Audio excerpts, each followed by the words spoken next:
Thank you. Yeah. Good evening. Welcome to Unity in Marin.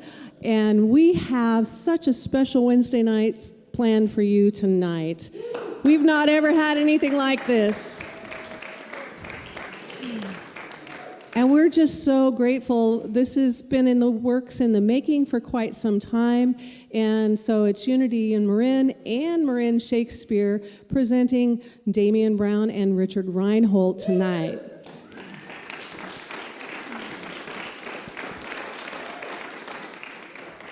So because we want you to have the full experience, I'm not going to stay up here talking very long at all. We are going to go a little longer than we normally do, just so you know. We'll probably go to 8:30 or a little bit there. So if you do need to leave, take care of yourself. But we're going to keep going with the evening looks like this. We're going to do a few little introductions first. Damien's going to share part of his story. They will do a scene from Othello, and then we will have questions and answers at the end. So with that, I want to invite up Patrick Woods.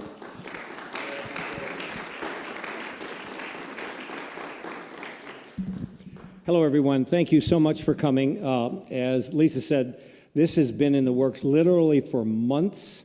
Long time ago, I heard Damien speak on more than one occasion, and I thought, what if we were to have an event like this where he tells his story, which he will do, but also does what he's doing best, which is to do some acting.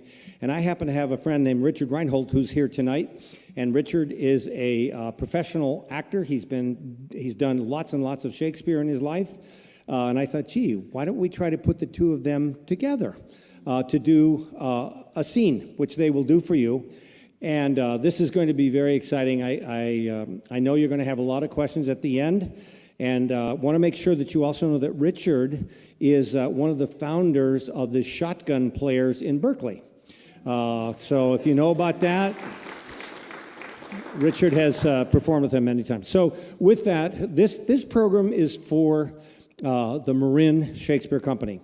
And I am happy to say that my wife and I, Kathleen, are volunteers on their development committee, but also I volunteer as an assistant to one of the instructors of Shakespeare in San Quentin, which has been literally a transforming event for me personally.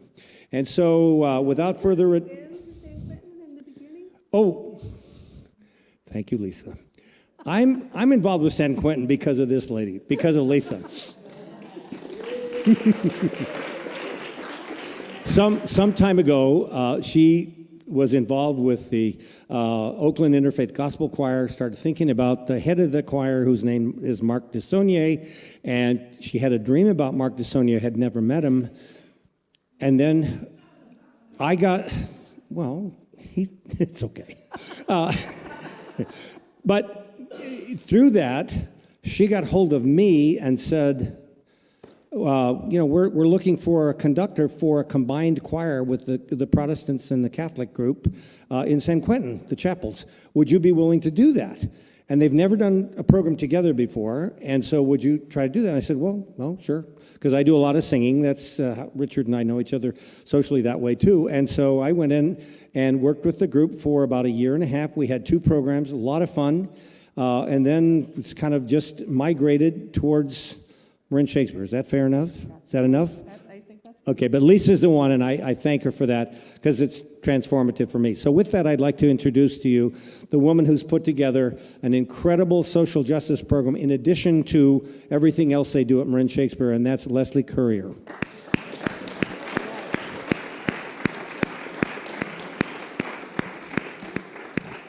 Thank you so much, Patrick. I'm glad no one here is a baseball fan tonight. Thanks for coming. Marin Shakespeare Company just celebrated our 30th season here in Marin. And a lot of people know about the work that we do on stage. We put on professional productions every summer at the Forest Meadows Amphitheater on the campus of Dominican University in San Rafael. Fewer people know about the work that we do in education, but we work with about 5,000 kids every year. We send teaching artists into public elementary schools. We focus on schools that serve low-income families in San Rafael and Novato. And we work with 2,200 elementary school students each year, teaching creative dramatics, expanding self-expression, self-confidence, public speaking skills, teamwork, and creativity. We also send our teaching artists into middle school and high school English classrooms to model for English teachers that teaching Shakespeare can be fun.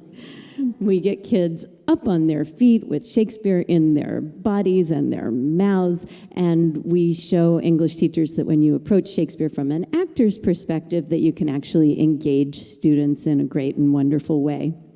We have all sorts of after-school classes in Shakespeare, stage combat, improvisation, and clowning, and we have summer camps for teaching Shakespeare to students age 5 through adult. We have intern programs for people who are interested in professional actor training and learning about technical theater. And we have a really unique program, our teen touring company, which lets teenagers rehearse a 80 or so minute version of a Shakespeare play, which they then tour for free to schools and senior centers. They do a 3-week tour, and they model for their peers that performing Shakespeare can be fun, and they take and they are cultural ambassadors, taking Shakespeare on the road and into all sorts of different places. It's a really cool program for the teenagers. So we work on stage and we work in education. And 16 years ago, we started working for social justice as well. We said to ourselves, we love teaching Shakespeare. Why don't we try teaching a Shakespeare class at San Quentin?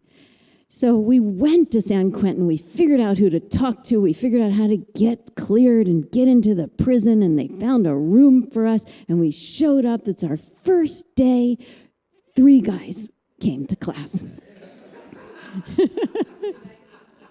Shakespeare was not immediately popular at San Quentin State Prison, but we persisted with the program, and over time, more people joined the class. And we brought in an amazing drama therapist as one of our teachers, and the program really took off. Eventually, we were able to put on our first full-length play, all with inmate actors, and it was in the Protestant chapel where a couple hundred other men in blue were able to come see the performance, and Shakespeare became really hot at San Quentin because the men in the audience saw their peers up on stage having fun, getting laughs, getting applause, doing something completely outside of the box, interacting with people across races and across backgrounds, and it was really an extraordinary thing.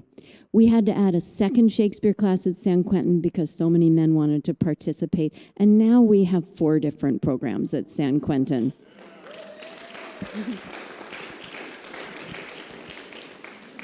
We're really proud that 6 years ago, a sociology professor from University of San Francisco studied our program and 3 other arts programs in prisons and published a report that showed that arts programs in prisons reduce disciplinary write-ups and increase mental health benefits, something we all knew.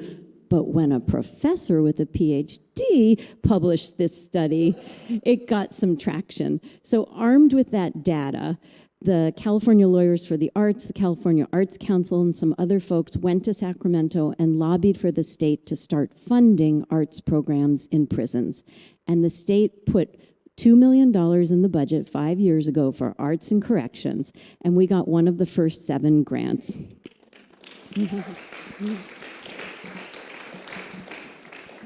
We used that money to start a program at Solano State Prison, which is where I met Damian Brown. And since that time, prison wardens and staff have seen so much firsthand the benefits of arts programs in prison that the state has added more money to the budget every year. And we now have programs in 13 California state prisons, in one of the 3 women's prisons, in 2 of the 3 youth prisons. horrible phrase, youth prisons. We work up at High Desert on a maximum security yard, one of the most violent yards in the state. And we work with hundreds and hundreds of inmate actors every week. It's a program that has transformed lives and that has brought us so much joy, in that our love of Shakespeare and our ability to share that love with others has had such a positive impact. Damian Brown's going to speak a little bit more about this, so I want to get him up here. So that's a little bit about Marin Shakespeare Company. I encourage you to go to our website and learn more. Our very exciting thing is that we're in the process of building in downtown San Rafael a Center for Performing Arts, Education, and Social Justice. We purchased the old Heller's Children's Store on 4th Street. Yeah, and we're raising money to turn that into a performing arts center. It's gonna happen. And it will have classrooms, our administrative offices, and a 165-seat indoor theater, a place where we can have classes, where we can train teaching artists, and where we can make sure that Marin Shakespeare Company has a home base so it can continue to provide programs like these and others for generations to come. We're super excited, and we invite you to come and check out the space anytime that you're in San Rafael. So that's a little bit about Marin Shakespeare Company. And now it is my great pleasure to introduce Damian Brown. Damian Brown is a full-time staff member now at Marin Shakespeare Company, our first ever artist in residence. He has performed at Marin Shakespeare Company the roles of Othello, Benedick in Much Ado About Nothing, Pericles, and Oberon in A Midsummer Night's Dream. When he performed Othello, he won the Bay Area Theater Critics Circle Award for Best Actor in the whole Bay Area for the year. Since then, he's won other acting awards. He's a multi-award-winning, highly sought-after Bay Area actor who is currently shooting his first independent feature film. He is my valued colleague, and I'm so proud to introduce Damien Brown.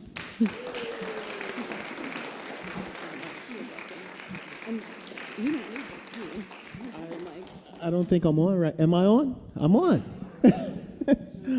Okay. Good evening. Thank you all for coming. As always, when I'm here in this space, the question is always what to share.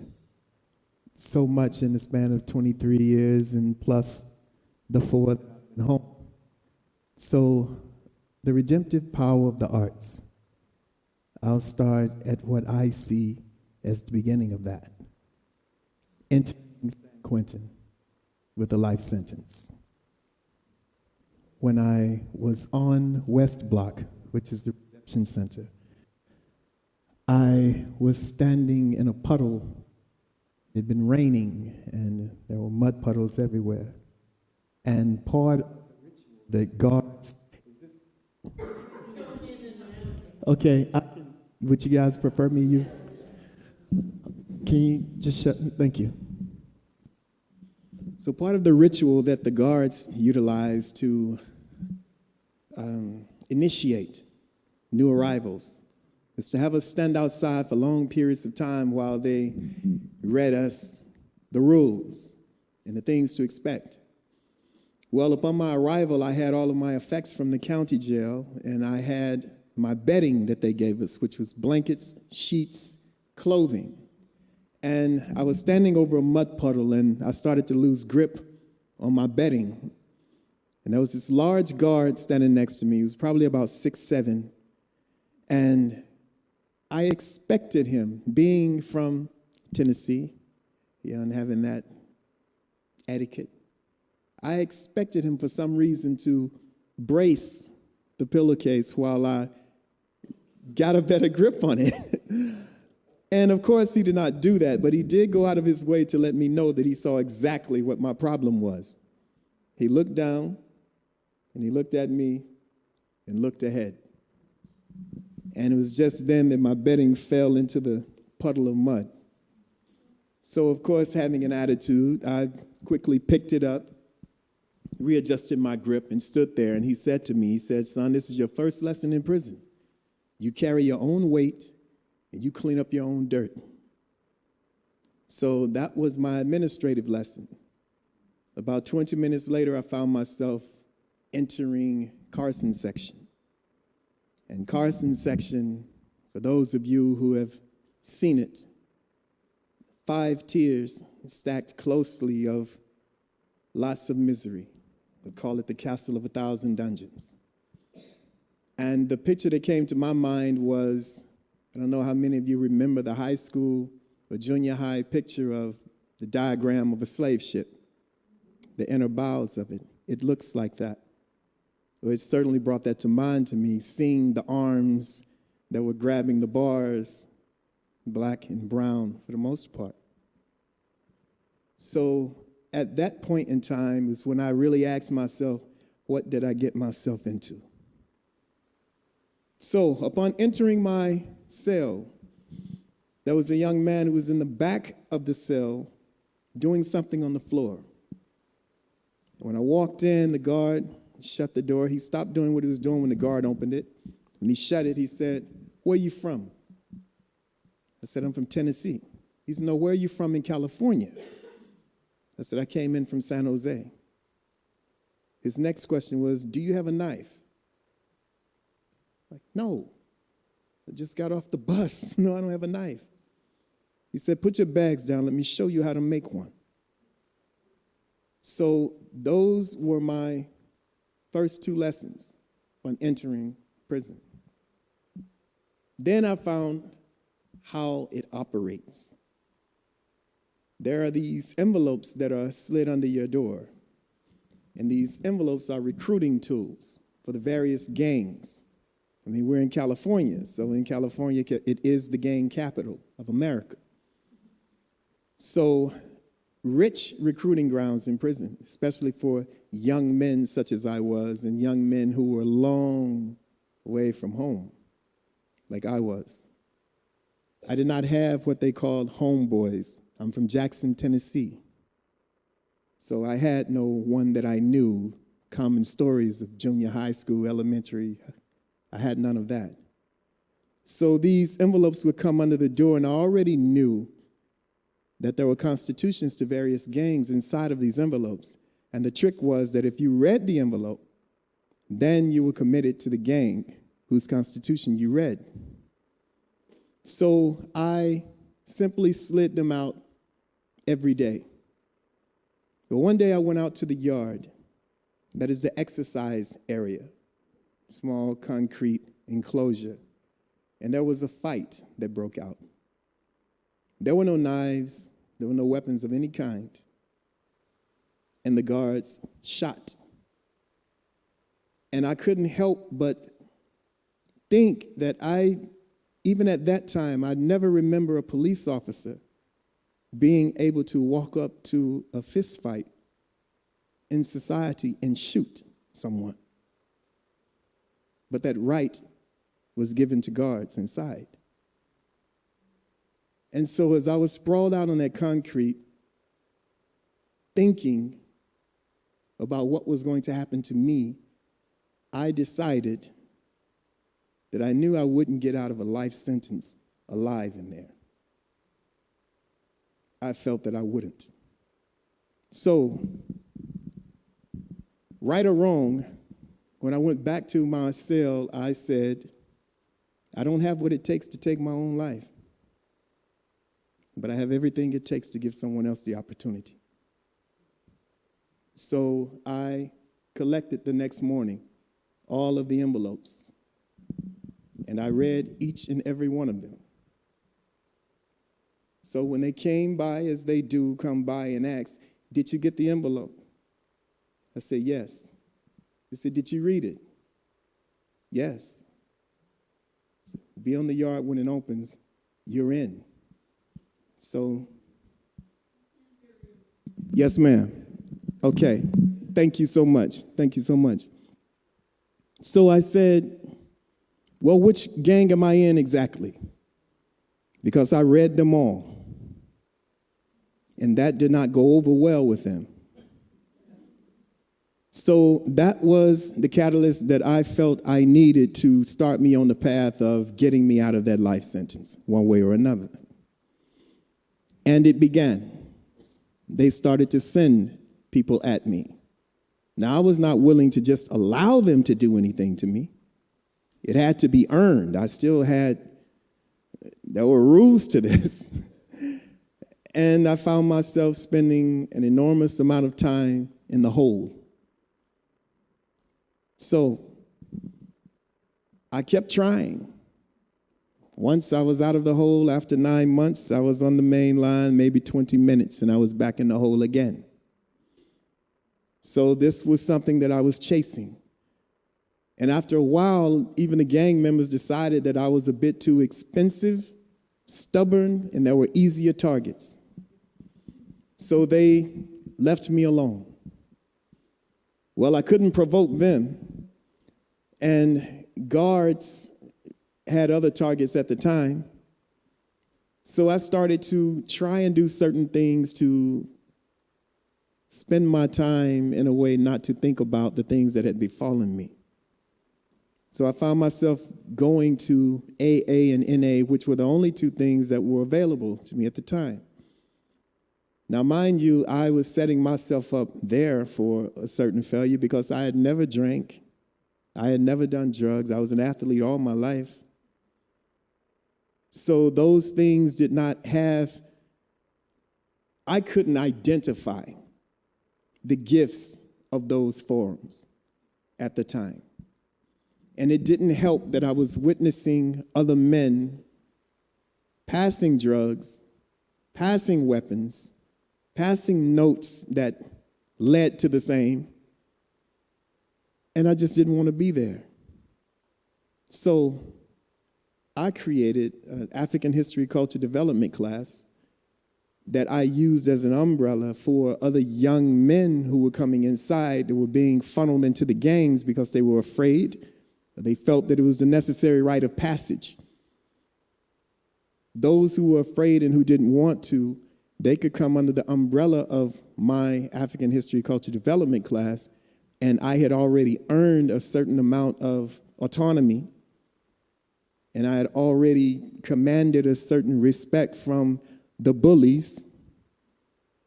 So as long as they were under that umbrella, they were safe.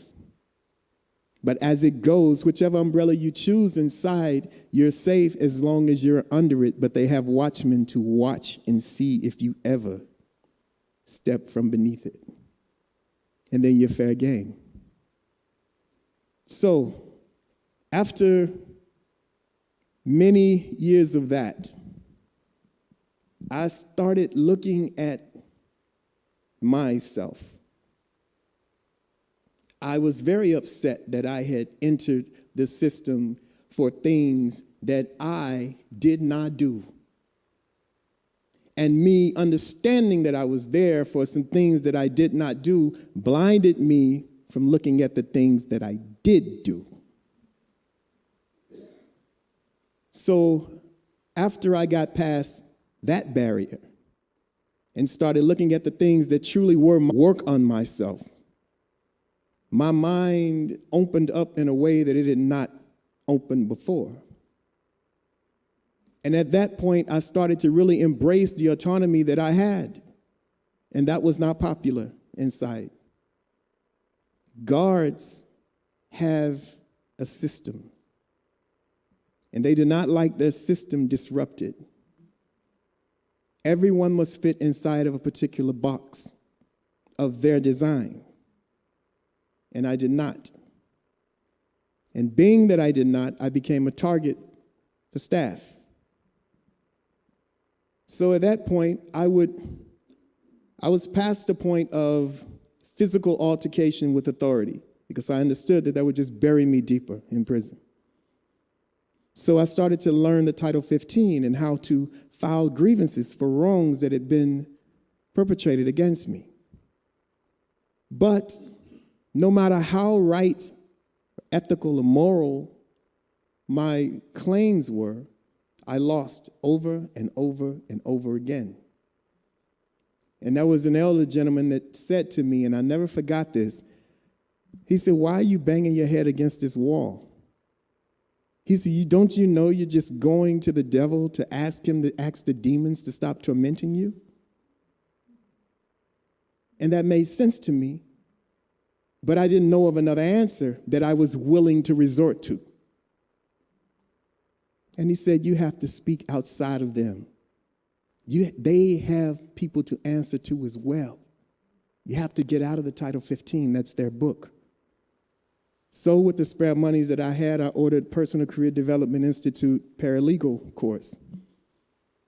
And I learned how to file tort claims. And then I won. Yeah. And when I won, it served two very important needs.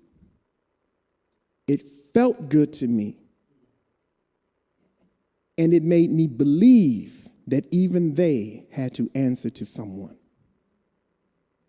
And that helped me to stay within the lines, the rules, because it is true when you make, as Dr. King said, when you make a non-violent protest impossible, you make violent resistance inevitable. And I was trying to keep from going there, and I didn't know how much room I had before I tipped in that direction, so that win came at a wonderful time in my life. So now I was convinced, and they were convinced. So then they had to start looking at me in a different way. We don't like him, but we have to proceed with caution. And that was good enough for me. And so then I started working with other young men who had legitimate claims. And when I would work with them, I had two requirements. You must be willing to take this all the way, otherwise someone else will be fighting it again. And you have to be telling the truth. It can't be your personal vendetta. My parents taught me a long time ago, son, if you are ever wrong, don't fight, because you'll probably lose. You're standing on shaky grounds. And I believe that. So I didn't want to invest that type of energy in lies or in personal vendettas. So that started to build a reputation of, oh, he's a legal beagle. I really wasn't. I only spent time on things that were legitimate.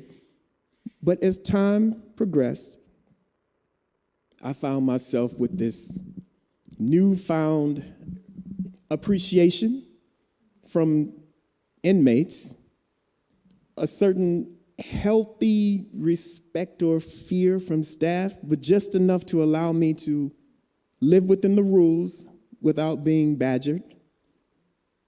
And many years of that passed, and then I found myself at Solano State Prison. And I was at Solano. I felt that I had done everything that I needed to do to improve upon myself.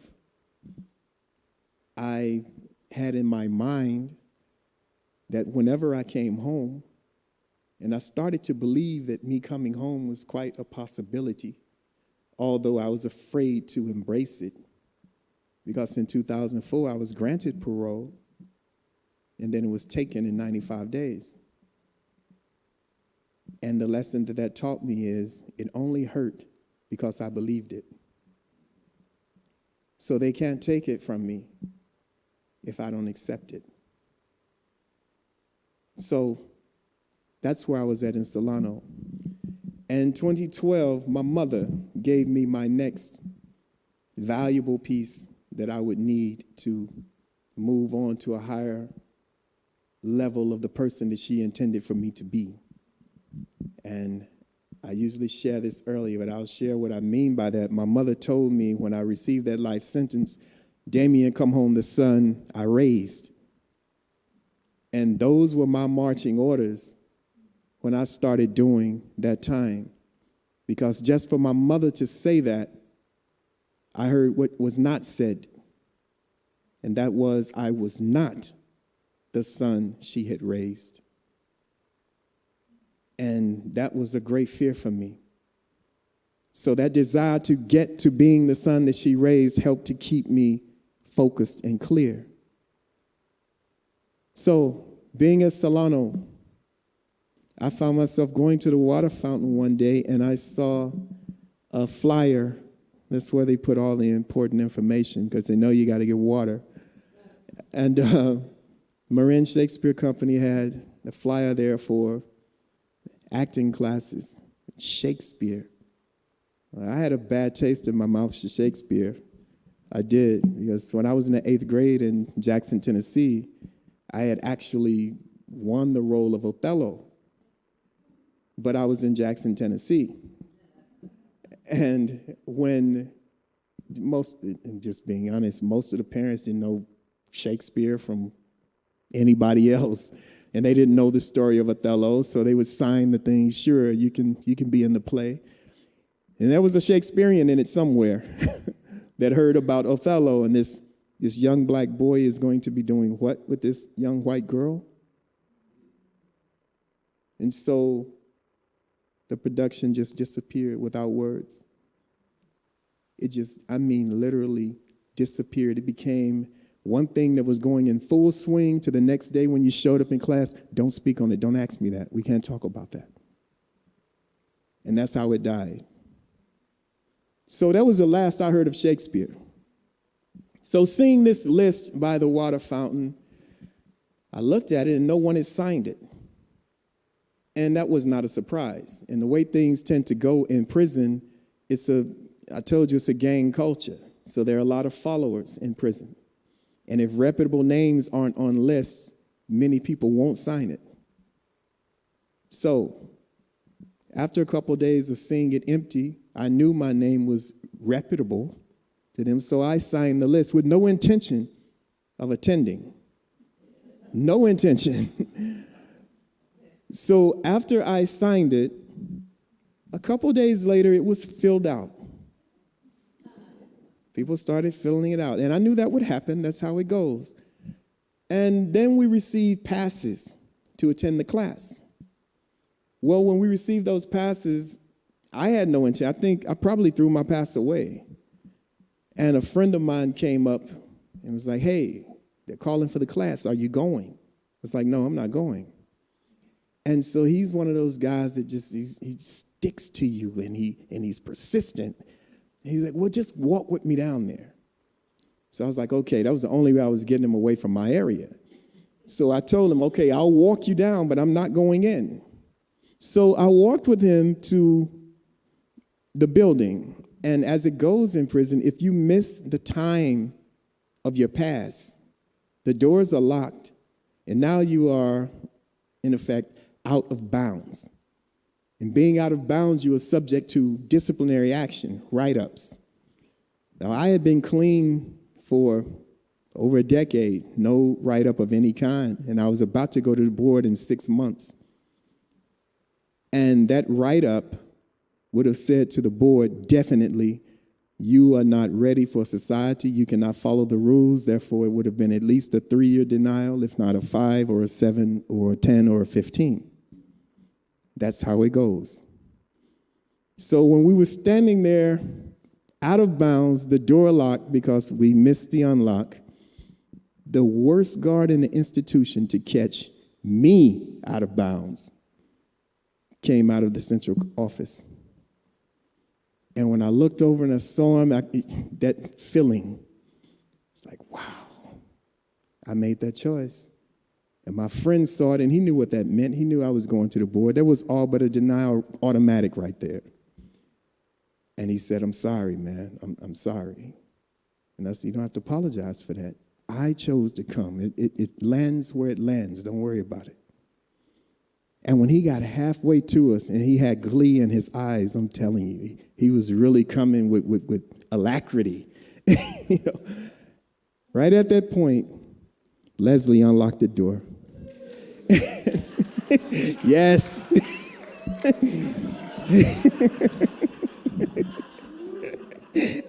So my friend looks back at me and says, so you staying out here or you going in? I'm all about Shakespeare now. So I went inside. I avoided the write-up. Now, the thing about going inside, that was the next experience that my focus shifted to, oh, wow, this is not good. You had in this room, it was a small room, and you had the heads of gangs in this room. Only Leslie in the room. You've seen how small she is. And a lot of big men in that room. Not that anyone would have done anything to Leslie. That wasn't the concern. The concern were the men in that room were enemies to one another. And had they chosen to express their dislike for one another, she could have been harmed in the fallout.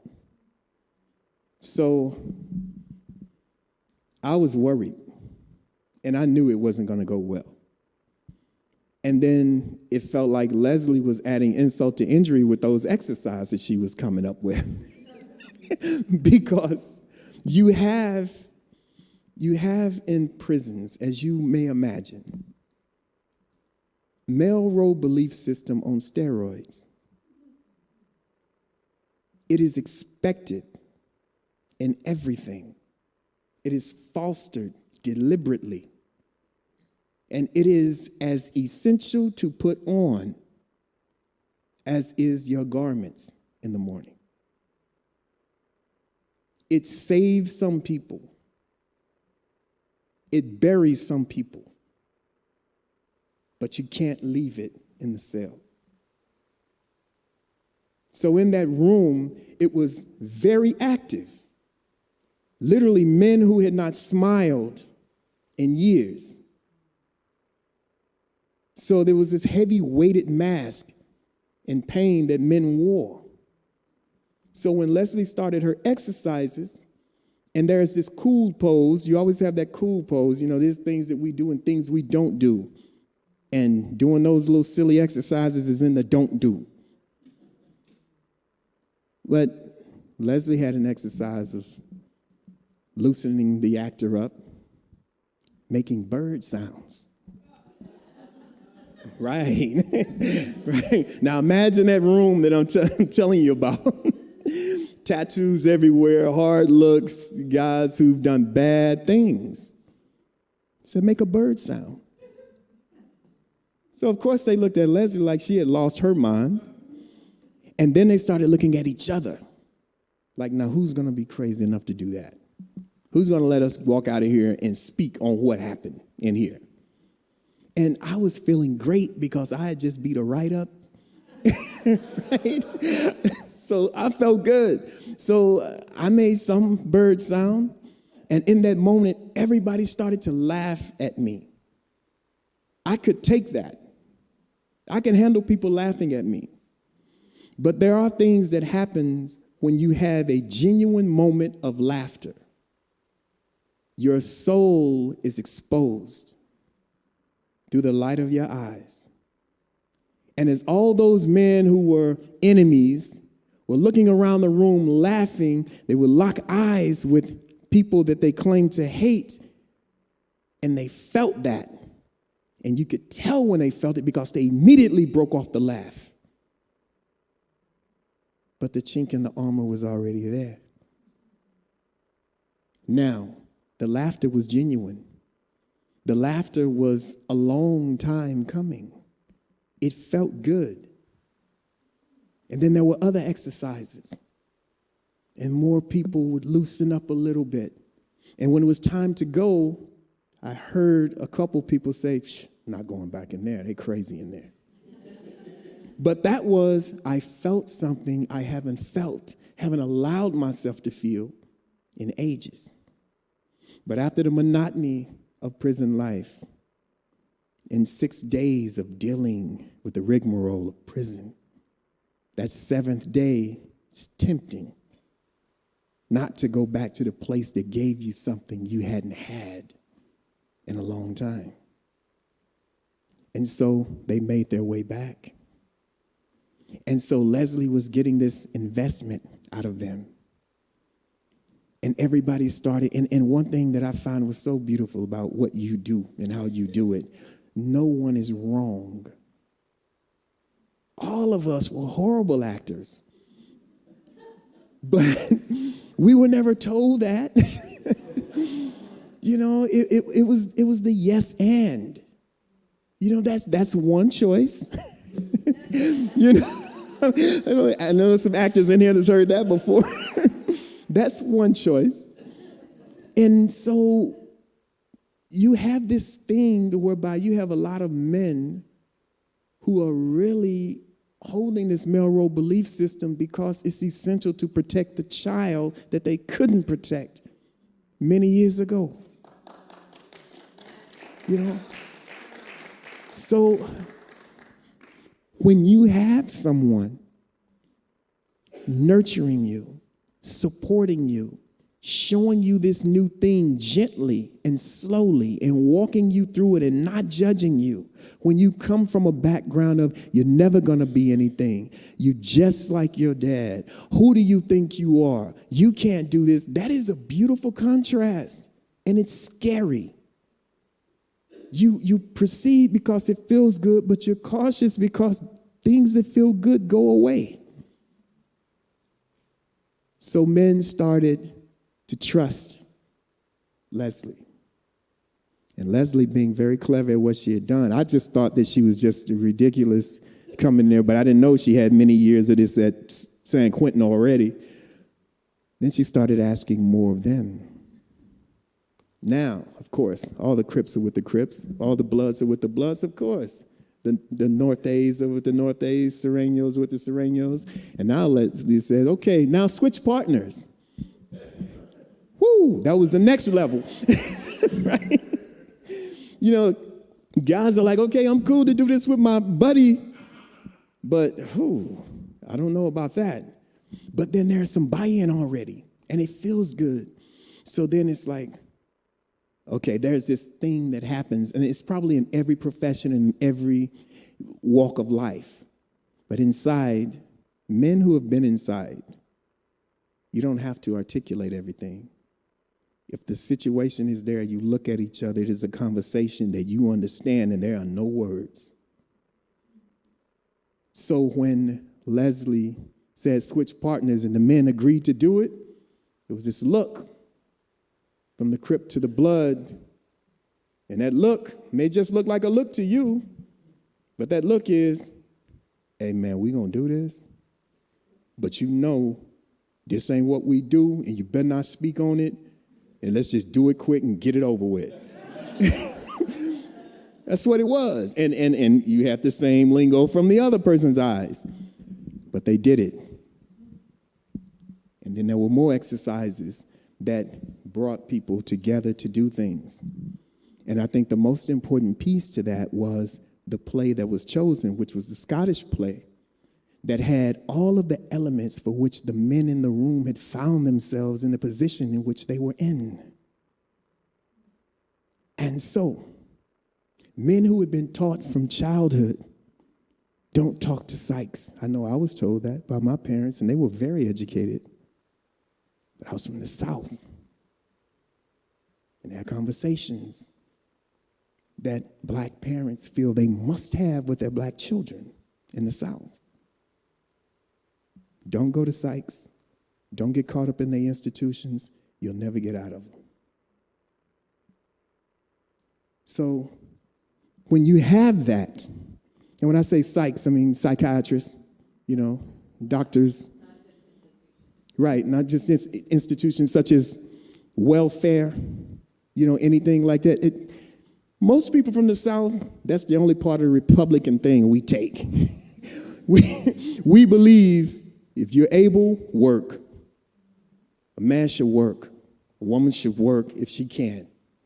That's what you're brought up with. And that's about it, I think. We weren't even big on the guns. But, yeah. No, you don't need that. That's for you guys. Oh, that's what you get. That's a lesson that you get in the South. Because everybody remembered the Tuskegee experiment. They remembered other things that you've never heard of out west. And so it was safe just not to participate. But we all know that there are some benefits to mental well-being and people who can guide you through that thing. But we came up with, you don't do that. So what Leslie was able to do, after she had established this buy-in from everybody, you may not go and talk to that psychiatrist about what's going on with you. But with this story chosen, you could identify elements that mirrored your life.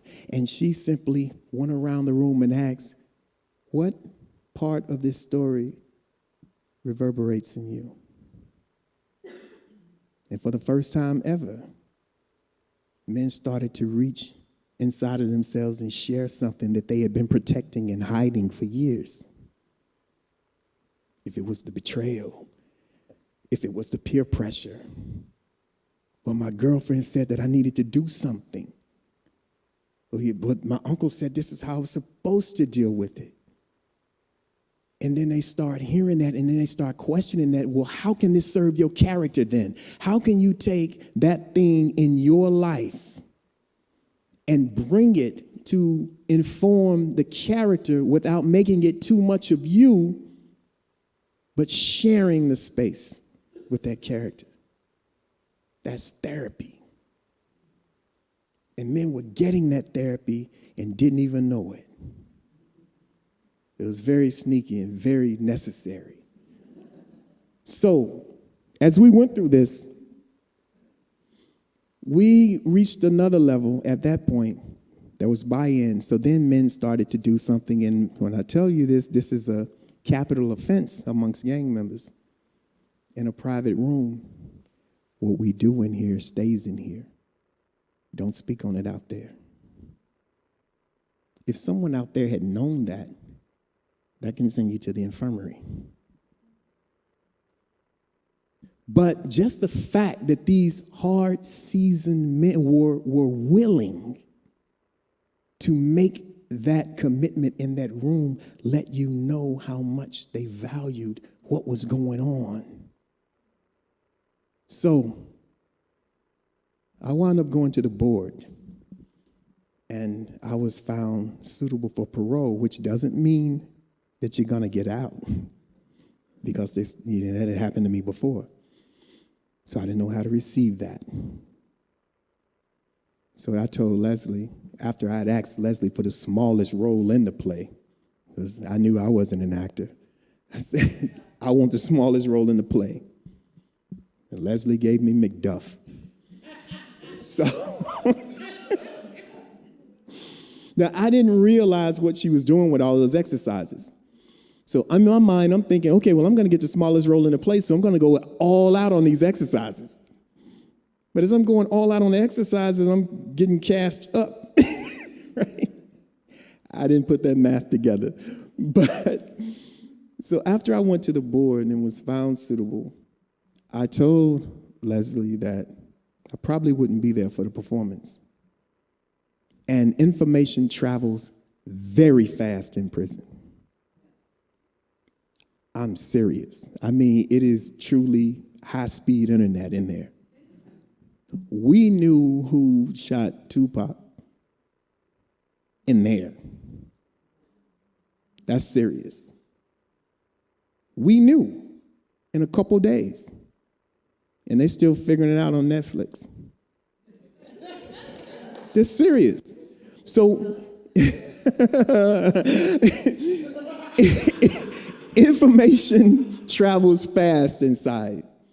So there was this young man, a Southern Mexican gang member. He was one of the bad actors from a long time back. And he had heard that I wasn't going to do the play because information moves that fast. Now, inside, I share this, a lot of people think that the biggest enemies inside in prisons may be blacks and whites. It's not. It's blacks and Southern Mexicans. No question. No comparison. So that's true oil and water, lion and hyenas inside. Somebody decided it was going to be that way a long time ago.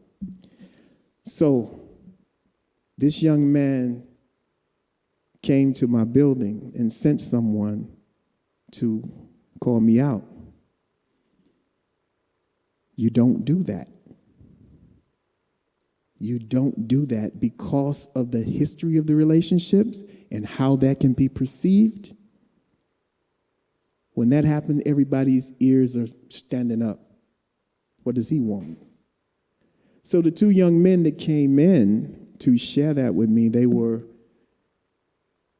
high in anxiety. It's like, hey, there's a Southerner out here looking for you. You what's up? And I said, hey, he came looking for me. I'll go and see it. I'm fine. So when I went out there, he was pacing back and forth. And he was in a Shakespeare group.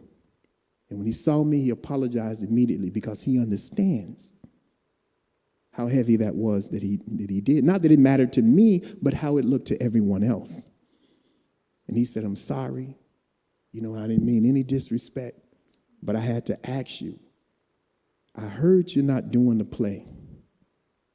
He said, it's cool that you're not doing the play, but if you don't do it, I can't do it. And that goes back to the reputable names on the list. And I had to, in that moment, recognize that I was not a gang member. He was. I wasn't sacrificing what he had sacrificed. And there was something in that he wanted so badly, that he showed how important it was by coming to that building and getting two young black men to go in and call another black man out, knowing that he got all these 13s and tattoos on him, how that looks. He was willing to sacrifice that. So I told him, as long as I breathe breath and I'm on this line, I will commit to it completely. Because I felt for me to just let him walk away from something that he has found that he wants to do, knowing that it's going to cost him his gang membership. You support that. You don't put up obstructions to that. So I told him, I said, I give you my word. He said, your word is good enough. So I had to learn all of McDuff's lines, right? Now, when we went inside, we knew we were going to put this play together now. We were all in. But we also knew that we could not do it just working together for 2 hours and a half on a Saturday in that room, in the safe confines of that room. So then the third and final leg of the journey came. The decision that all of these men, these gang members made, we have to do this out there. We have more time. We have more time to do this on the yard than we do in this room. And everybody was committed to the point that they wanted to do it right. So we said, okay, everybody knew what that meant. So the only stipulation was no one can sit it out. Everybody has to be on that yard tonight. Everybody. No one sits it out. Either we all do the performance or we all go to the infirmary. But we're all in it. So that night, everyone was on the yard. And you could feel the tension that was coming from them. I was afraid for them. They had legitimate reason to fear because they were targets, legitimate targets for their fellow gang members. Well, the first gang to approach us was the guards. They came in mass and they searched us, I think, at least 4 times in 30 minutes. We couldn't even, we were still right there. It's like we hadn't gone anywhere to get anything. It just kept coming back because it didn't look right. Intuition is nothing more than pattern recognition, right? And so they are seeing that these pieces do not go together. And they're here committed and nothing's happening. They're moving around one another with familiarity and there's no tension in the move. So they couldn't figure it out. So they went and they called other guards and they all just lined up against the wall and just watched. It was okay, well, it's going to happen. We'll clean up. So they wanted to see what the other prisoners were going to do. And after the guards took that exit, then the prisoners came. And they started circling the track like sharks, trying to figure out and discuss how they were going to approach this thing. Because remember, the men who were involved in this were not choir boys. So you had to really negotiate your approach. So Kumi was the first gang to approach. That's a Bay Area gang, a black gang. So Kumi came up to one of the members. It's like, man, what you doing? And he didn't even get to answer because the Mexicans, the Asian, the white, the other gang members stepped up and saying, we are running our lines for Shakespeare. And what? So, that statement, and that's a challenge inside. And what? So they saw something they had never seen before. You have two skinheads, basically.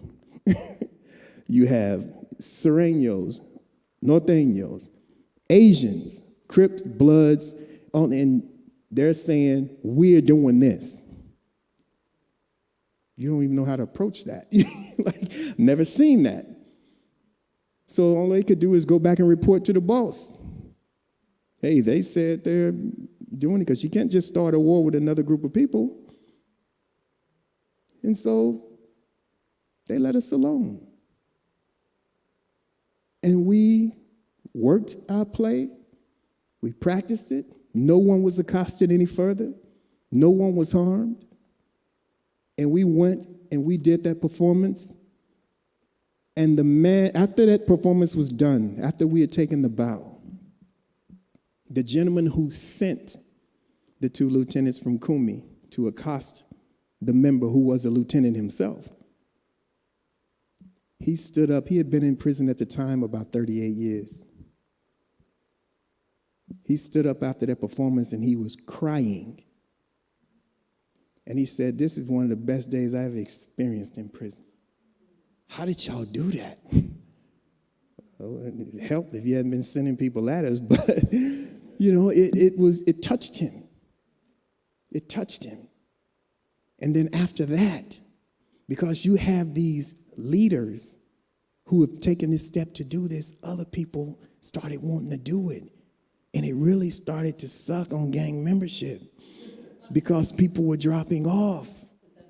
And none of the men that was in our class ever went back to their gang position. None of them, not one.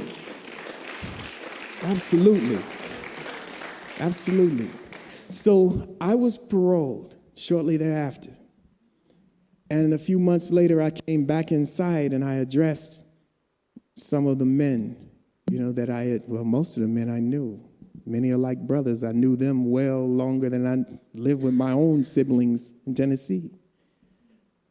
So as you go back in, the way that it goes, if you're a white guy, when you go in, the auditorium is filled with white guys. It's a very segregated place. So being a black guy going back in, I expected to see a sea of blackness. So when I went back in, everyone was there. Everyone was there. And I hadn't been gone that long. So I looked to one of my friends who was still inside and I said, hey, why is everyone here? Did they make this mandatory? And that was a very legitimate question. And he said, no, bro, it's been like this ever since that Shakespeare class got here. Now, I was there from the beginning to see the ill tag groups come in and the different groups that you put together, and nothing created that deep sense of habilitation and rehabilitation. Nothing else. And I was a part of the anger management when it finally came around later after the 2002. I was there for that. And I saw the guys in the class, it was a system of teaching to the test. You didn't have to reach in for anything.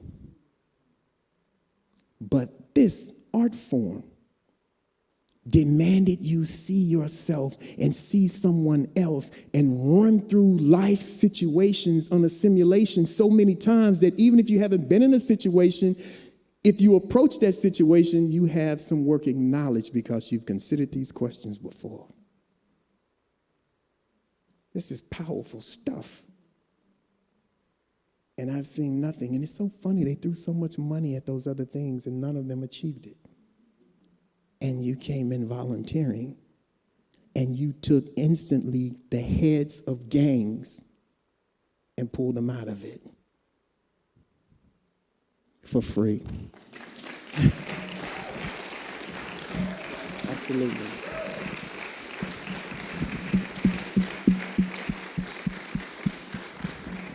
So, I have held your ears long enough. And now we're doing this for young men in juvenile prisons. In juvenile prisons. And soon to be in juvenile halls in Alameda County. And the same barriers are there. But the same potential to be freed of those barriers are in the work. And we're achieving that right now. We are doing it. And I was at the urban school last week. And the urban school and the Branson school gives me some of the toughest questions. And I love them for that because they think deeply, those kids do. And one of the students asked me, she said, "You won this award, you got called in for Black Panther, you've done this and you've done that. How does it feel to have a successful life?" And I said, "I am glad that you're familiar with those things." I said, "But I feel it's necessary for me to let you know that none of those things are the measure by which I decide whether or not I'm successful. My measure came from when I left prison, when I left Solano. I looked back. They say never look back, just keep going. I looked back deliberately, and I said, I'm going to do everything in my power to deprive prisons of the lifeblood that feeds them. I said, so that's how I measure my success.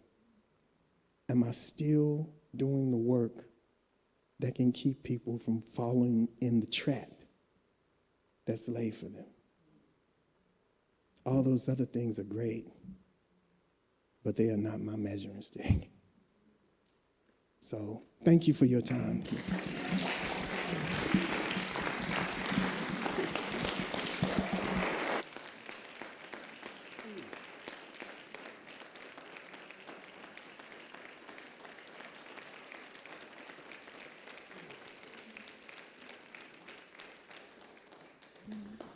Not for you who can stomach it. We're going to bring up the great Richard Reinholdt. And you're going to perform a scene from Othello for you. And with this scene, if you're familiar with Iago, he's a wonderful villain, played too well by Richard. This is the point to whereby Iago is trying to instill doubt in Othello about his wife's infidelity. So, is there anything you'd like to share before? That's it. I think you set it up perfectly. Okay. Let's do it. So, we'll start with this. Yeah. Now, Desdemona has just left, and Othello is filling the bliss of her presence. Excellent wretch, perdition catch my soul, but I do love thee. And when I love thee not, chaos is come again. My noble lord, What dost thou say, Iago? did Michael Cassio, when you wooed my lady, know of your love? He did, from first to last. Why dost thou ask? But for a satisfaction of my thought, no further harm. Why have thy thought, Iago? I did not think he had been acquainted with her. Oh, yes, and went between us very oft. Indeed. Indeed. Aye, indeed. Discernest thou aught in that? Is he not honest? Honest, my lord. Honest? Aye, honest. My lord, for aught I know.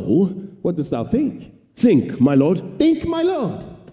By heaven, he echoes me, as if there was some monster in his thought too hideous to be shown. Thou dost mean something. I heard thee say even now, I likest not that when Cassio left my wife. What didst thou not like?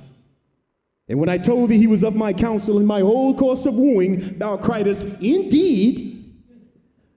And did purse thy brow together as if thou had in thy head some hideous conceit.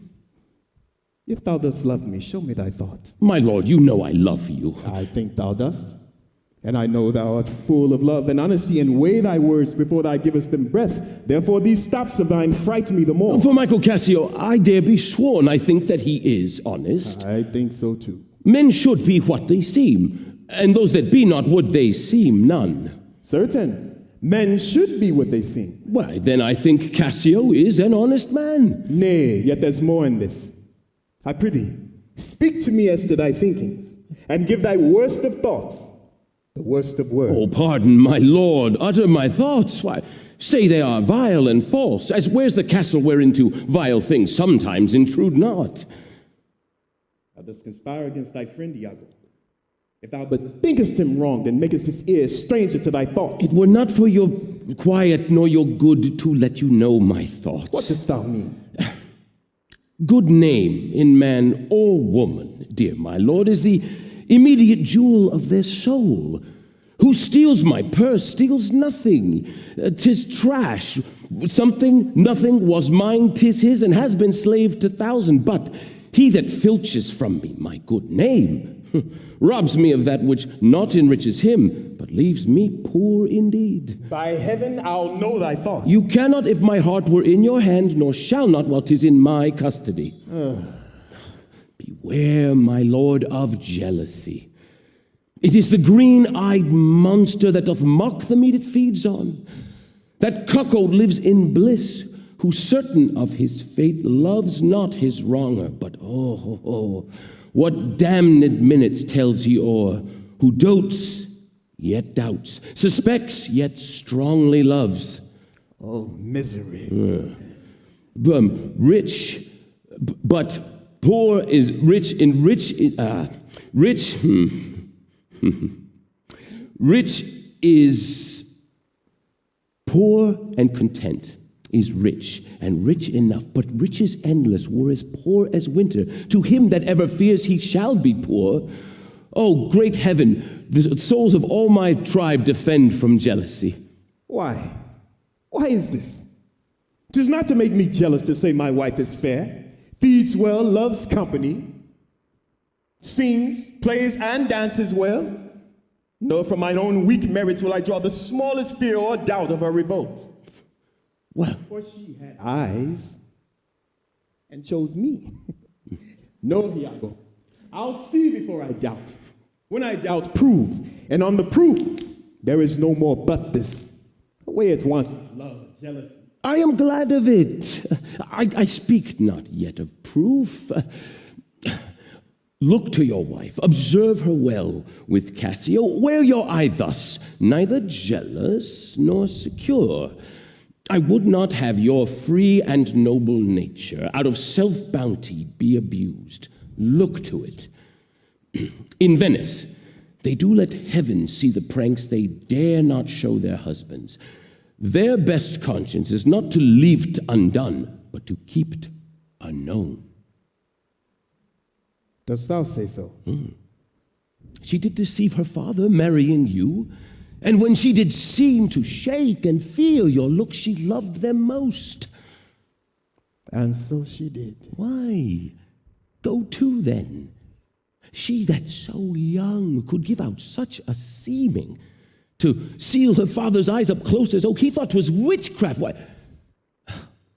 But I am much to blame. I humbly do beseech your pardon for too much loving you. I am bound to thee forever. I see this hath a little dashed your spirits. Not a jot. Faith, I fear it has. I pray you will consider that what is spoke comes from my love. But I see you are moved. I would I might entreat you not to strain my speech to grosser issues, nor to larger reach than to suspicion. I will not. Cassio is my worthy friend. My lord, I see you're moved. No, not much moved. I do not think but Desdemona's honest. Long live she so, and long live you to think so. And yet, how nature erred from itself. Farewell. Farewell. If more thou dost receive, let me know more. Oh, set on thy wife to observe. Leave me, Iago. My lord, I take my leave. Why did I marry? This honest creature doubtless sees and knows more, much more than he unfolds. My lord, I would I might entreat your honor to scan this thing no further. Leave it to time. To Cassio, though it be right that he should have his place. For sure he fills it up with great ability. Yet, if you please to put him off a while, you shall by that perceive him and his means. Note if your wife strain his entertainment with any strong or vehement importunity. Much will be seen in that. In the meantime, let me be thought too busy in my fears, and hold her free, I do beseech your honor. Fear not my government. I once more take my leave.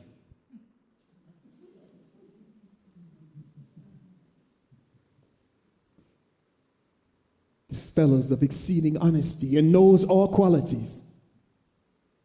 Happily, for I am black and have not those soft parts of conversation that chamberers have. Or for I am declined into the vale of years. Yet that's not much. She's gone. I am abused. And my relief must be to loathe her. Oh, curse of marriage, that we can call these delicate creatures ours, not their appetites. I'd rather be a toad and live upon the vapor of a dungeon than to keep a corner in the thing I love for others' uses. Desdemona comes. If she be false, oh, then heaven mocks itself.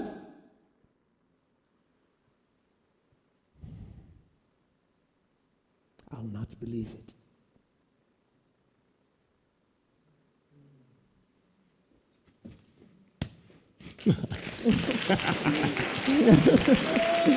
Thank you.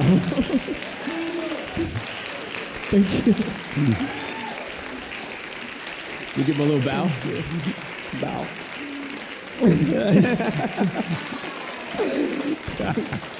Thanks, Rob.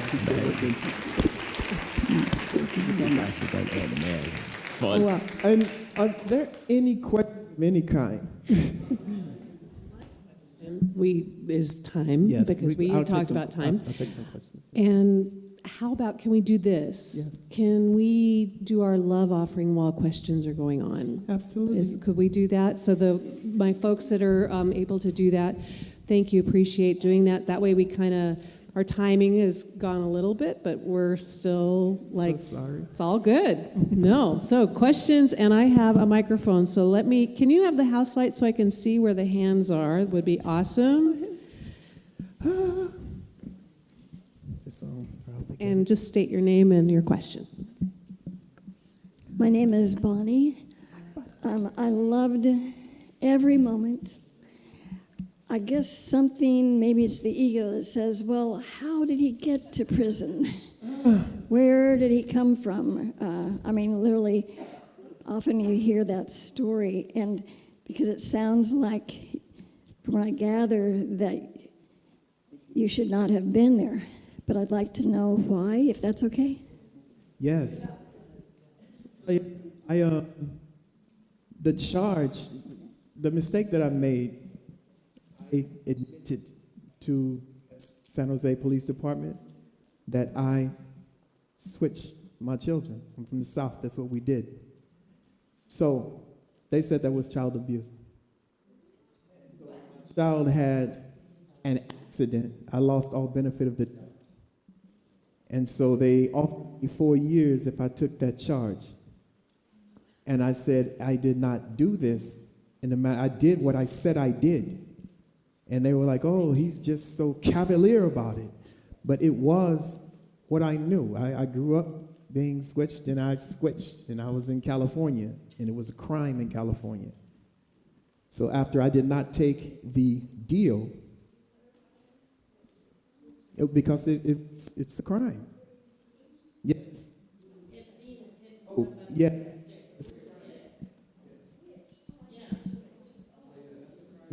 Yeah, that's what I. And so when my daughter had an accident, I'd had no benefit. You. And when I admitted to doing that, they're like, oh, well, so cavalierly admitting that, and you probably did this. And so then I would accept. It was principle. I would accept the deal based on that. And so then at the same time, thank you. At the same time, torture started to carry a life sentence. And when I came in, there was from Stanford University, Dr. Daniel Bloomkiss, who was he was a CPA for Stanford. They had him inside for that charge. And he sent me a letter to the cell, and he said that my lawyers have informed me, and this was after I refused the 4-year deal. He said, my lawyers have informed me that they're going to waive time on me and try and push you through the system. And he said, so I advise you, if they offer you a deal, take it. And I didn't. And so when I didn't take the deal, they said, then we'll up the charge to torture. And my attorney said, there's no way you're going to prove torture. So he said, go to trial. And so I went to trial. 23 years later, I came home. So that's the long and short of that. So, yeah. Yes, sir. Yeah, thanks, Damien. Excuse me. My name's Clayton, and I love the little act there with your other actor. Yeah, Richard. Richard, yeah, thank you. My question is, or I guess what I can say to your amazing recovery and your story being inside is, have we ever thought about making this a movie? Because putting this out to the world at large, you know, it's a human revelation where you get that with the Crips and the Bloods and the being on the inside and having that, you know, situation that you explained is amazing. And so, and I know you're an actor and you're going to be starring in something that's coming up. Have we thought about producing this as a movie? That's my question. I have never thought about that only because, I've never thought about that only because I have an appreciation for the people I went through that journey with, and I don't know how they feel about that. So, and it's a lot to consider. I mean, I can speak to the success of those men coming through that program and avoiding gangs and not being attacked because of their decision. But some of them have made it home, and I don't know the dynamics for them with the gang members who are at home. I don't know what this would do in their life, and I would not want to be the one to do that. Right. Yes, ma'am. We did talk about a play. We did. Do you think the program has led to more people getting the paroles once they are eligible? And then when they come out, what do you think the impact on their life on the outside is? If I can use myself as an example of the impact, it will be amazing. I believe that those men who went through that program were served in the parole board. And when I say that, I am assuming that those parole board members had a very sincere and honest hearing with them, whereby they were looking for that connection, that human connection. I know that going through that process created that human connection. And I know that each of them were more able to touch the thing that others could not understand, and perhaps that helped them to articulate the connection with how they got to where they are and what has changed significantly to prevent that from ever occurring again. So yes, I believe that helped them tremendously. And even if they never get on a stage, in every aspect of life, the truth that you can reach for within yourself and share with another person is going to serve you, even if you're at McDonald's. So, yes, it's all around benefit. Hi, thank you so much for being here. It's just your timing is perfect. Any time would be great, but your timing is perfect. This church just finished a book called Just Mercy by Brian Stevenson. Anyway, and it's in our ether. So I'm fairly educated in the judicial system and the amount of recidivation and how the criminal systems are run in Norway, Switzerland, other countries, and how they're completely different. And my husband and several of his friends take AA meetings into the prisons and the jails with incredible. Is that better? No one's ever told me to be louder in my entire life. Thank you. And so my question is, where do you see this going? You've obviously heard a voice, answered a calling, found a gift that now you have to share, right? When you find your gifts, you have to share them. They cannot remain dormant, right? Right. That's what God says. So do you see yourselves taking this or progressing? Because you are progressive. This is progressive, especially in San Quentin and in California, where we have the worst penal system, I believe, in the world. And there's some bad ones out there. So I see this as, we talk about yoga. There's yoga in San Quentin. There are AA meetings in San Quentin. There are people that go into San Quentin. And every time there is a new program that's introduced that's spiritually, that takes you out of your ego, that deals with your trauma, right? It works. So my question, long-windedly here, is are you going to continue doing this in the prison?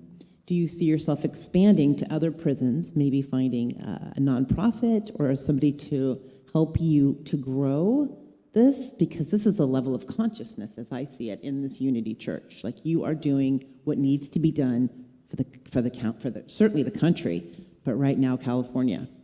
So how do we clone you guys and market you to go into other prisons?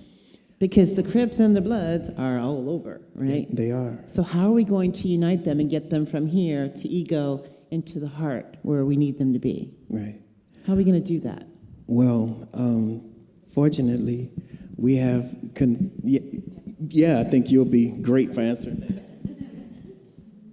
Maybe I can speak to that a little bit. We have expanded the program. We're in 13 prisons now, And we've created a teaching manual and also day-by-day curriculum so that we can train other teaching artists to deliver this program. And we have 20 people on staff now at Marin Shakespeare Company who are teaching artists in the prisons.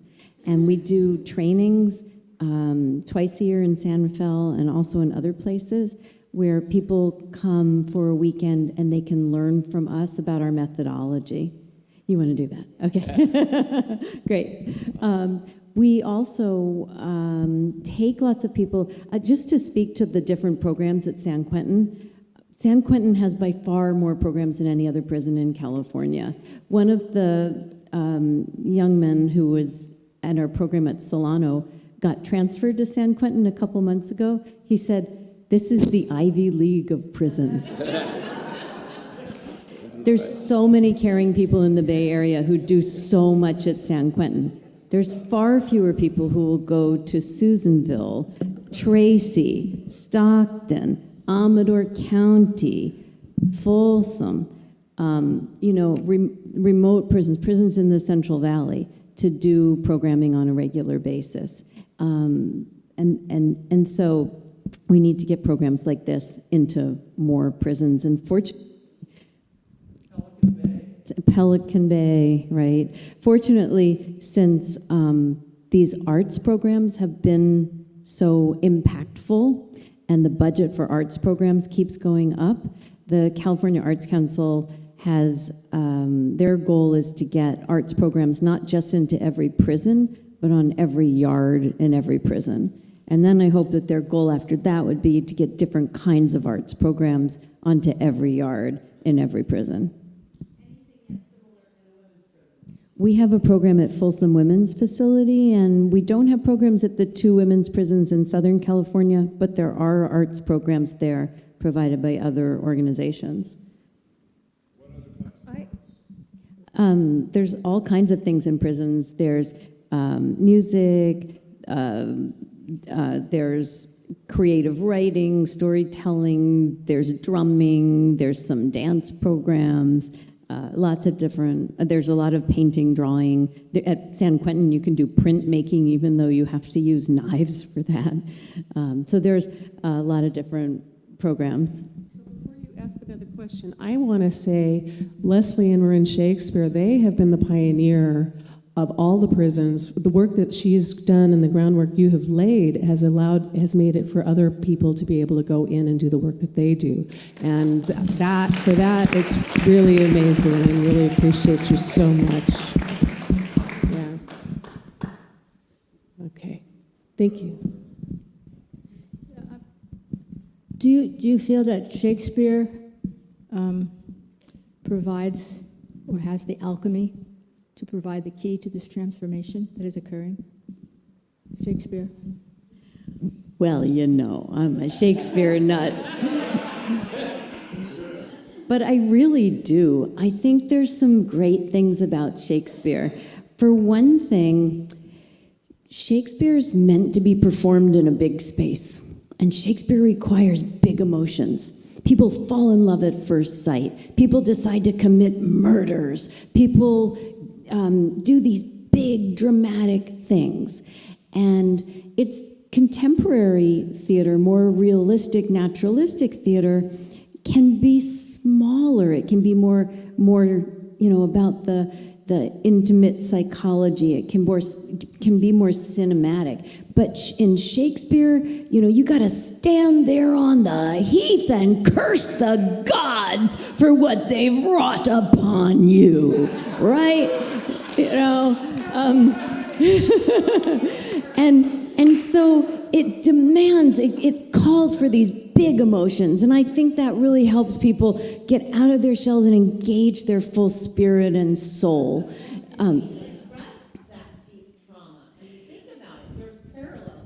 And then Shakespeare explores the human psychology in such an intricate way. And Shakespeare never gives you answers. He always just gives you questions. And I've found that any play that we do, there's themes in it that resonate and that are meaningful to people today. So at Solano Prison now, we have now 3 Shakespeare groups because Shakespeare's gotten very popular. We have wait lists for all of those groups. So we're doing 3 plays this year. And so this year we're doing Henry IV parts 1 and 2 and Henry V. Yeah.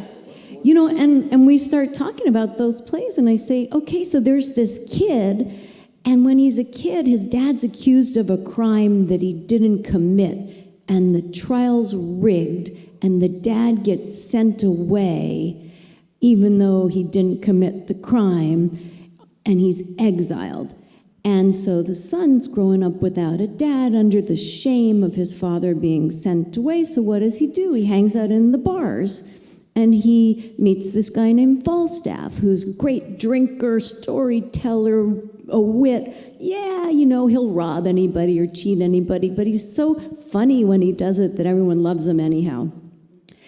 Just in starting to tell the story like that, there's so many elements that people in that room can relate to, right? And then when Prince Hal's father comes back and regains what's his own, becomes king, and now this kid who's spent his life doing a lot of bad stuff is next in line to be the king of England, and he's got to prove himself to the world, but even more than that, he's got to regain his father's trust.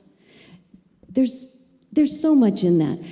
Any Shakespeare play that you choose to explore, there's so much in it that just brings up human psychology in a way that is really meaningful to people, and especially people who have been through betrayal, you know, crimes, and you know, the kind of big tragedies that are rampant in Shakespeare.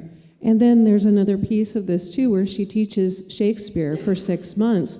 The characters that they play, then for the next 6 months, they write about their experience that they just had. What did they learn? What was the betrayal? What did they learn about trust? And then they put on what they would call parallel plays. And these are about their lives. And so it takes them even to another deeper level. So it's Shakespeare as the catalyst and then going even further with it. And now we do that same work on the outside with our Returned Citizens Theater Troupe, formerly incarcerated actors who we hire to tell autobiographical stories through theater. And this year we toured their show. It was the 4th year of that program, and we toured that show to Marin's community school and Hannah School for Boys, so we were reaching a lot of at-risk youth. So these programs are growing, and there's so much more that we can do with them. I'm looking at you because your timing is... Is there any more questions? Yes, sir.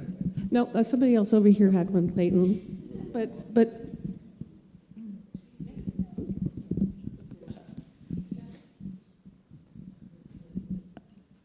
I have a comment. Yes, ma'am.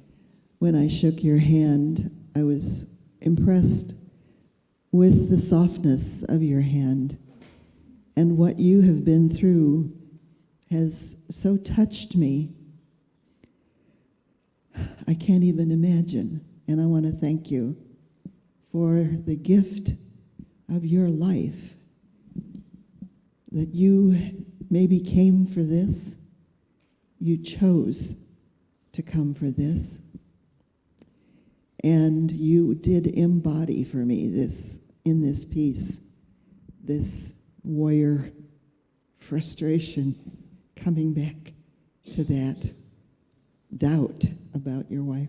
You really embodied it, but with control of an actor that is very studied. And I hated you. Good job. I'm so misunderstood. You're such a mother, father. Wow. Thank you. Big compliment.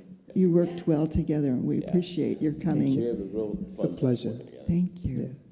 Thank you for that. That is very humbling to hear, and I know my mother would be very proud. Thank you. there's somebody here. just had a brief question for you, Leslie. Were you afraid when you first started doing this? No, not really. First off, there's lots of armed guards around there, you know, protecting you. And at San Quentin, they walk on a catwalk over our classroom with their submachine guns. In 16 years, I've had one or two uncomfortable experiences, but I've never been afraid that anyone was ever going to harm me. And at Solano that first day, you know, they issued us a key. They said, go lock yourself in that room and do your class and bring the key back when you're done. You know? Yeah. Yeah, this one's for Damien. I just wanted to know what Mama's thinking nowadays. Have you seen Mama and what's going on with her? Well, on November 1st, 2012, my mother succumbed to colon cancer. And so I carry her with me, and it just feels good to believe that she's with me all the time. It's easier to feel that than not. So I live to make certain that she always knows that I'm the son she raised. Yeah.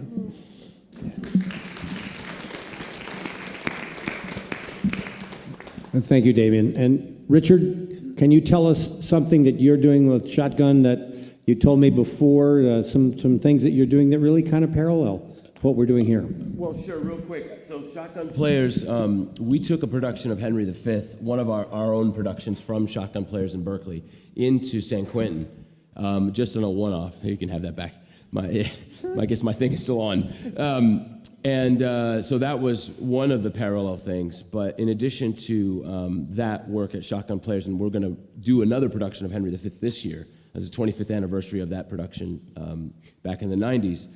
I happen to be a 16-year sober alcoholic and member of Alcoholics Anonymous proudly. We do theater inside Alcoholics Anonymous also for our fellowship and for anyone who wants to come and participate in that. We happen to be doing a production right now of the Scottish play as a power-mad alcoholic couple, and I'm Banquo, and the witches, there's 4 of them in our production, and so I don't know if that's what you were referring to, but I'm happy to just share that. It's something that I'm very pleased to be able to be a part of in addition to my work at Shotgun. The plays for the fellowship, I've played Bill W. and Dr. Bob several times in various types of productions, and it seems to me something about the redemptive power of the arts, which is the title of tonight's presentation. Right away in speaking with Damien, I don't know, it just sort of was right there, and I know you didn't even know that when you asked me to do this, but it's something I very much believe in, so it's very perfect. Yeah, man.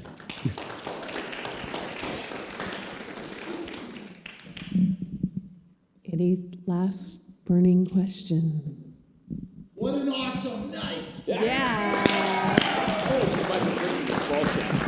Well said.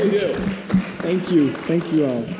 So a couple of things we've got. I just want to thank you and Patrick Woods so much for putting this all together. And come to Forest Meadows this summer to see Damien in some Shakespeare. We don't know what it's going to be yet, but it'll be great.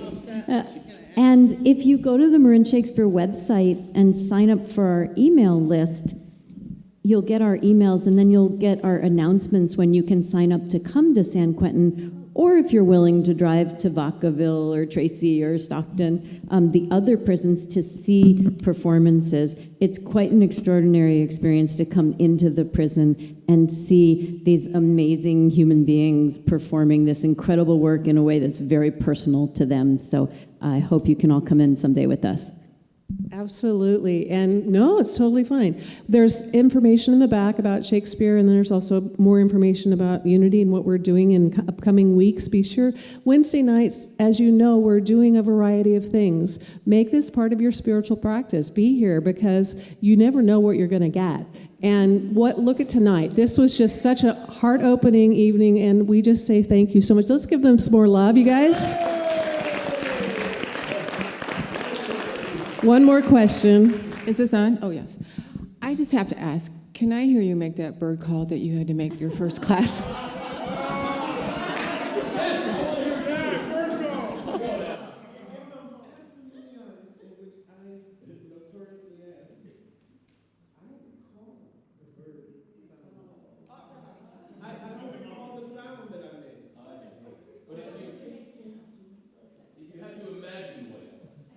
If I have to, well, me, I probably would have been like,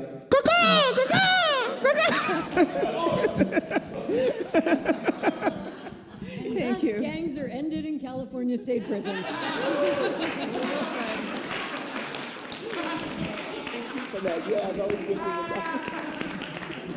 Thank you so much. Thank you all. Thank you. Thank you.